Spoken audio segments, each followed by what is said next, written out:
Pukul 6 waktu Indonesia Tengah, Radio Republik Indonesia ND menghadirkan Warta Berita.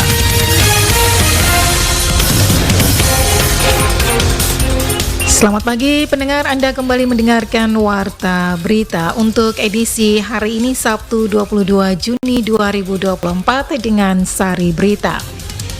Satu orang jemaah haji Kabupaten ND meninggal dunia di Al-Sofa Hospital Mekah, Arab Saudi. Kejaksaan Negeri Manggarai Barat Provinsi Nusa Tenggara Timur melakukan penyuluhan hukum dalam program Jaksa Masuk Sekolah. Bersama saya Christine Senda, kita ikuti berita selengkapnya.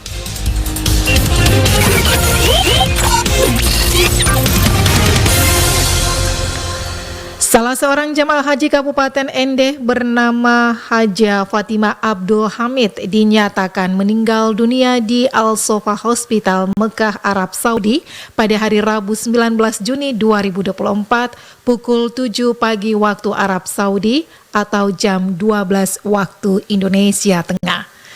Selengkapnya, Suimam melaporkan. Informasi ini disampaikan penyelenggara haji dan umroh Kabupaten ND, Haji Muhammad Salam Daud kepada RRI Jumat 21 Juni 2024 di ND.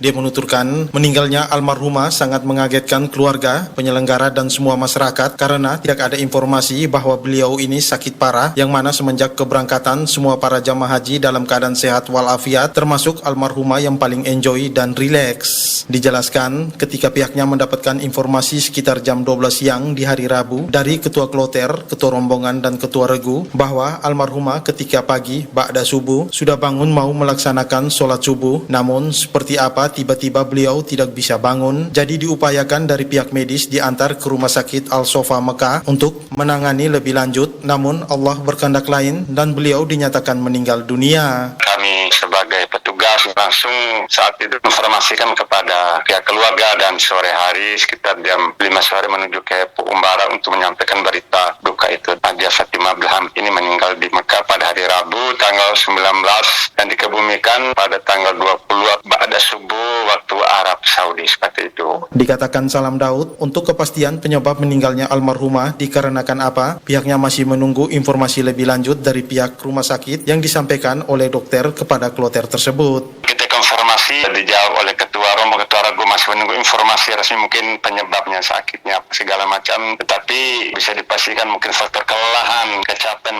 salah satunya juga. Jadi kita memastikan bahwa kami telepon dengan petugas haji kita, ketua rombongan, ketua kloter, ya Pak, kami masih menunggu pernyataan resmi dari pihak rumah sakit yang disampaikan melalui pihak dokter di kloter itu, seperti itu. Ia melanjutkan untuk 39 jamaah haji lainnya sesuai informasi setelah melakukan rangkaian puncak ibadah haji, semua dalam keadaan seperti biasa, sehat, dan tetap melaksanakan ibadah-ibadah sunnah lainnya. Ditambahkan, pihaknya terus memantau perkembangan jamaah haji Kabupaten ND, bahkan menitipkan pesan kepada ketua kloter, ketua rombongan, dan ketua regu agar setiap jamaah haji selalu menjaga kesehatan yang paling penting dan jangan memaksakan diri dengan ibadah-ibadah lain yang memang menguras tenaga jamaah haji itu sendiri.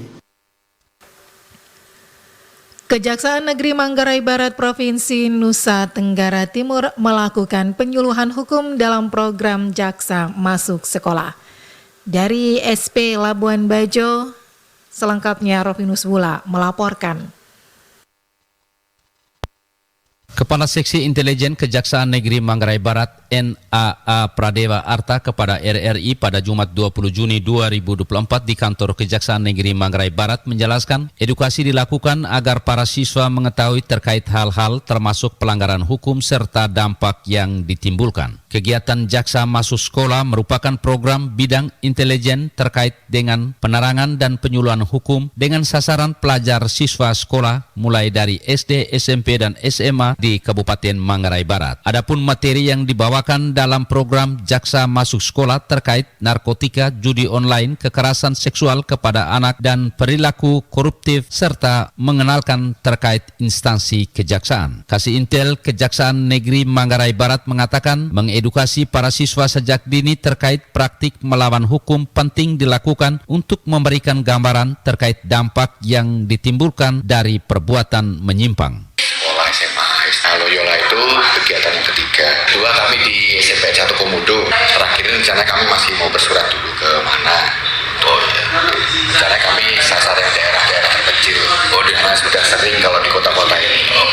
Jadi tujuannya untuk punya motonya, jadi kenali hukum, jauhi hukuman untuk jaksa masuk sekolah ini.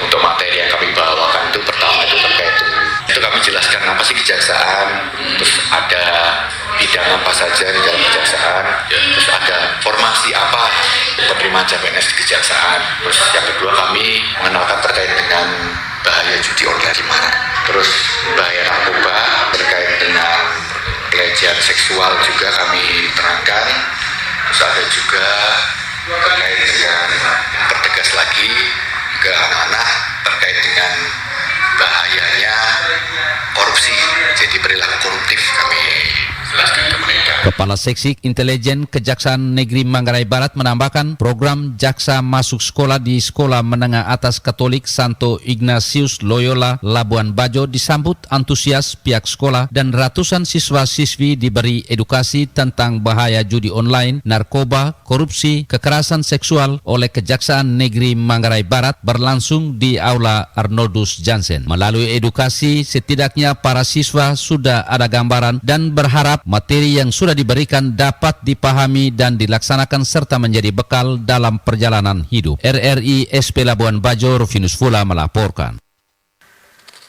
Sementara itu warga desa Mahal 1 dan Mahal 2 Kecamatan Omesuri Kabupaten Lembata mendapat jaringan air bersih yang telah lama mereka nantikan. Laporan Lady Badin.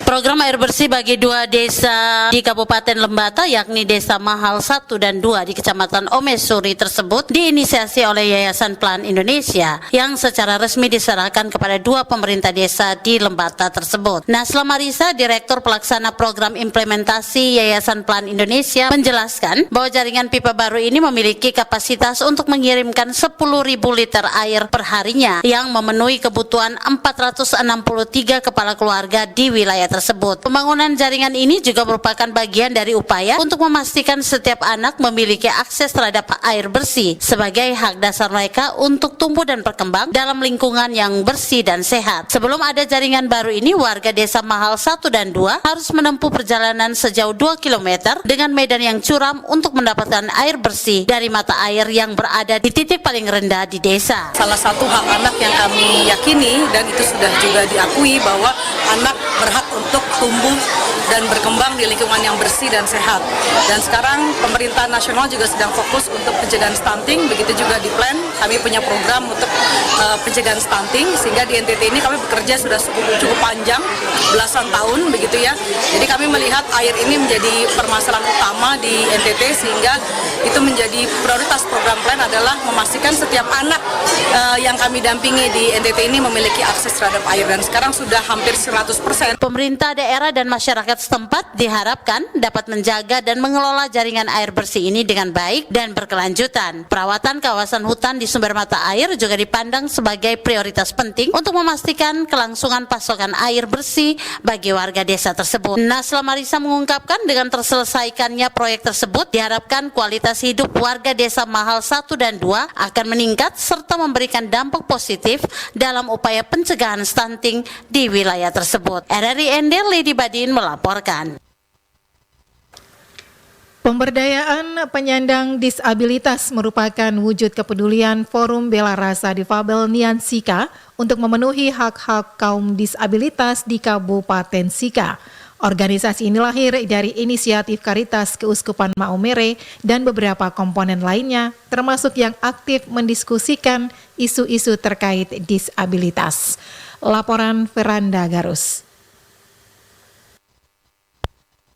Dinas Sosial Kabupaten Sika mencatat jumlah penyandang disabilitas di Kabupaten Sika sebanyak 3.167 orang. Jumlah penyandang disabilitas di Kabupaten Sika tersebar di 21 kecamatan, 126 desa atau kelurahan lama, ditambah 32 desa pemekaran. Dari jumlah tersebut, anggota yang masuk dan terdaftar Forum Bala Rasa Difabel Nian Sika atau Forsadika sebanyak 544 orang dan anggota aktif hanya sekitar 50 orang. Hal itu disampaikan Ketua Forum Bela Rasa Difabel Nian Sika Forsadika, Yosep Loku kepada RRI. Dia menjelaskan forum ini memiliki 3 divisi utama, yaitu advokasi dan pelayanan umat, pendidikan dan pelatihan, serta kesejahteraan sosial. Masing-masing bertujuan untuk memenuhi kebutuhan organisasi dan anggotanya. Kita berhasil membuka stigma di setiap lembaga OPD. Itu salah satu kesuksesan kita. Yang berikut sementara ini kami bersama dengan Ibu Ellen dan beberapa teman yang lain sedang mengadvokasi supaya lahirnya perda disabilitas di Kabupaten Sika. Sementara itu, pemerhati disabilitas Kabupaten Sika Margareta Helena menambahkan, banyak hambatan yang dihadapi para difabel seperti persepsi masyarakat yang belum inklusif, kurangnya anggaran untuk program-program inklusif, dan perlunya perencanaan yang melibatkan partisipasi teman-teman disabilitas. Di sisi lain, dia mengakui bahwa beberapa OPD terkait sudah lebih menyadari kehadiran dari kaum disabilitas, hingga pada beberapa kesempatan, kaum disabilitas juga mampu mengambil bagian. Kami aktif melakukan sosialisasi, kampanye, dan advokasi di masyarakat, di pemerintahan, baik di tingkat desa, kelurahan, juga di tingkat OPD, organisasi perangkat daerah. Itu kita aktif melakukan, bahkan kami melakukan asesmen di kantor-kantor pemerintahan, apakah dari sisi fisik bangunan sudah inklusif atau belum, dari sisi interaktif staf yang ada di kantor itu sudah ramah terhadap kawan-kawan disabilitas atau belum, itu selalu kami lakukan. Dan setiap kali melakukan asesmen itu melibatkan teman-teman disabilitas dari berbagai ragam disabilitas, sehingga dari situ kelihatan bahwa ternyata yang selama ini ada di muka bumi ini tidak hanya teman-teman non-disabilitas, tapi teman-teman disabilitas juga ada, dan mereka juga memiliki hak yang sama dengan teman-teman yang non-disabilitas. Di Kabupaten Sika terdapat 10 desa dan 5 kelurahan yang sudah mengantongi SK atau Surat Keputusan Kelompok Disabilitas dan telah diakomodir di Badan Penanggulangan Bencana Daerah, walaupun sejauh ini belum maksimal. Saat ini Forsadika masih terus berupaya mendorong lahirnya peraturan daerah yang mengakomodasi hak-hak dan kebutuhan disabilitas. Dengan adanya program ini diharapkan adanya perubahan kebijakan yang mendukung para disabilitas di masa mendatang. RRI ND Veranda Garus melaporkan.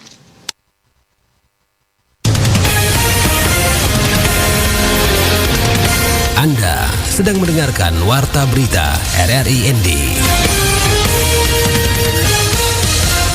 Gerakan Aktifkan Posyandu diluncurkan sebagai inisiatif untuk meningkatkan partisipasi masyarakat dalam kegiatan Posyandu. Laporan Rosa Dalima. Menjadi pusat layanan dasar. Posyandu sendiri merupakan pusat kesehatan masyarakat, menyediakan layanan kesehatan dasar seperti imunisasi, pemeriksaan kesehatan ibu dan anak, serta penyuluhan kesehatan. Demikian disampaikan penjabat Bupati Ende dalam sambutannya, dibacakan oleh Kepala Dinas Kesehatan Dr. Aries Dwi Lestari dalam kegiatan pelaksanaan Gerakan Aktif Posyandu di Kecamatan Ende Timur, Jumat pagi. Dijelaskan tujuan kegiatan ini mengedukasi masyarakat tentang pentingnya mendapatkan layanan kesehatan secara teratur di Posyandu, terutama bagi ibu dan anak. Posyandu merupakan pusat layanan dasar terutama memantau tumbuh kembang bayi di pedesaan dan harus difasilitasi oleh pemerintah desa. Terutama dalam pemantauan tumbuh kembang bayi. Balita dan pemeriksaan ibu hamil mempunyai posisi sangat penting dan strategis terutama di pedesaan yang dapat difasilitasi oleh desa melalui SDM desa maupun anggaran desa dan juga di kelurahan. Penjabat Bupati juga menekankan pentingnya memastikan setiap ibu hamil terdata dengan baik dan mendapatkan pengawasan sejak awal kehamilan hingga melahirkan di fasilitas kesehatan. Langkah ini diharapkan dapat menjawab harapan dan kebutuhan masyarakat serta memotivasi mereka untuk lebih aktif ke Posyandu. Pemerintah berharap melalui gerakan ini dapat meningkatkan kesehatan dan kualitas hidup masyarakat, khususnya dalam hal kesehatan ibu dan anak. Mengingat berbagai tantangan kesehatan masih dihadapi saat ini, termasuk stunting. Posyandu juga menjadi tempat bertemunya petugas kesehatan dan masyarakat dengan pelayanan yang mencakup pemeriksaan kesehatan dan berbagai layanan konseling. RRI ND, Rosa Dalima melaporkan. Sementara itu UPTD SDI Paupaga, Kecamatan Ineria, Kabupaten Ngada, selenggarakan pelatihan dan peningkatan mutu atau kapasitas guru terkait literasi. Laporan Nikolaus Makumeli. Kegiatan pelatihan dan peningkatan mutu guru terkait literasi tersebut berlangsung di SD Impres Paupaga beberapa waktu lalu. Kepada RRI, Maria Viviana Moi, SPD GR, yang biasa disapa Vivi, salah satu pemateri pada kegiatan pelatihan dan peningkatan mutu atau kapasitas guru terkait literasi menuturkan pentingnya para guru untuk memahami arti literasi yang sesungguhnya dalam setiap lintas ilmu. Tujuan dari kegiatan ini ada dua. Yang pertama itu mereka meminta saya berbagi dalam rangka membenahi rapor pendidikan yang masih buruk, masih berwarna merah di bagian literasi. Terus yang kedua itu, tujuan yang kedua itu untuk meningkatkan kemampuan guru-guru dalam menerapkan literasi setiap mapel yang sebelumnya guru-guru tersebut memiliki pemahaman yang sedikit agak berbeda bahwa kegiatan literasi itu hanya untuk guru yang mengampu bidang studi bahasa Indonesia. Ternyata literasi itu seharusnya lintas disiplin keilmuan. Jadi semua mata pelajaran itu wajib membuat atau menerapkan literasi dalam pembelajaran setiap hari. Menurutnya, guru yang memahami literasi dapat membantu siswa dalam mengembangkan kemampuan membaca, menulis, mendengarkan, berbicara, serta berpikir kritis dan kreatif. Vivi yang juga seorang guru bahasa Indonesia pada SMP Negeri 2 Aimere tersebut juga menuturkan, adapun tujuan kegiatan tersebut antara lain membenahi rapor yang masih merah khususnya terkait literasi pada sekolah SD Impres Paupaga dan memberikan pemahaman kepada guru-guru terkait literasi dan menerapkan dalam setiap disiplin ilmu. Harapannya guru juga harus kaya taktik untuk menyiapkan berbagai ragam teks yang bervariasi, menarik, sesuai dengan konten, sesuai dengan materi yang diajarkan saat itu, dan juga sesuai dengan kebutuhan anak. Bukan hanya bacaan-bacaan toh, seharusnya harus menyediakan bacaan yang multimoda seperti film, video mini, terus grafik, tabel, dan juga lain-lain yang sesuai. Dirinya berharap kiranya dengan kegiatan tersebut, guru-guru dapat menghidupkan literasi dengan merefleksi diri, membenahi, dan mengubah cara-cara yang lebih kontekstual dalam menghidupkan literasi kepada peserta didik, dan para guru hendaknya menjadi teladan dalam berliterasi sebelum mengajak peserta didiknya. RRI ND, Nikolaus Makumeli melaporkan. Dalam upaya menjaga integritas dan kedisiplinan di lingkungan Polres Sika serta mengantisipasi merebaknya judi online yang bisa saja menjerat anggota Polri, Propam Polres Sika melakukan pemeriksaan terhadap setiap handphone milik anggota kepolisian. Selengkapnya, Ferry Soo melaporkan. Pemeriksaan yang berlangsung di halaman Mapolres Sika Kamis 20 Juni 2024 ini dipimpin langsung oleh Kepala Bagian Sumber Daya Manusia Kabag SDM Kompol Margono bersama Kepala Seksi Profesi dan Pengamanan Ibtu Frans Sombase dan sejumlah personil dari unit Propam Polres Sika. Pengecekan ini difokuskan pada adanya aplikasi atau penggunaan situs judi online yang mungkin terpasang atau diakses oleh personil. Langkah ini merupakan bagian dari upaya preventif Polres Sika dalam mencegah dan memberantas praktik perjudian di lingkungan kepolisian. Kompol Margono menegaskan bahwa kegiatan ini merupakan komitmen Polres Sika untuk memastikan semua personil menjalankan tugas dengan profesional dan bebas dari kegiatan yang melanggar hukum. Dari pimpinan atas melarang benar-benar judi online untuk perapatan kita. Karena kita yang akan memberantas judi malah kita ya, karena korban jadi pelaku. Saya kira itu yang saya dapat sampaikan, bahwa judi online memang kita ditekankan untuk tidak sampai ikut menjadi pelaku atau korbannya. karena akan merambat kepada keluarga atau ke diri kita. Kegiatan pengecekan handphone ini berlangsung dengan lancar dan mendapatkan respon positif dari personil Polres Sika. Langkah ini diharapkan dapat meningkatkan kedisiplinan dan profesionalisme personil dalam menjalankan tugasnya serta menjaga kepercayaan masyarakat terhadap institusi kepolisian. RRI ND Ferisoo melaporkan. Laporan dari Feriso sekaligus menutup warta berita pagi ini. Mewakili seluruh kerabat kerja yang bertugas, saya Christine Senda. Selamat pagi.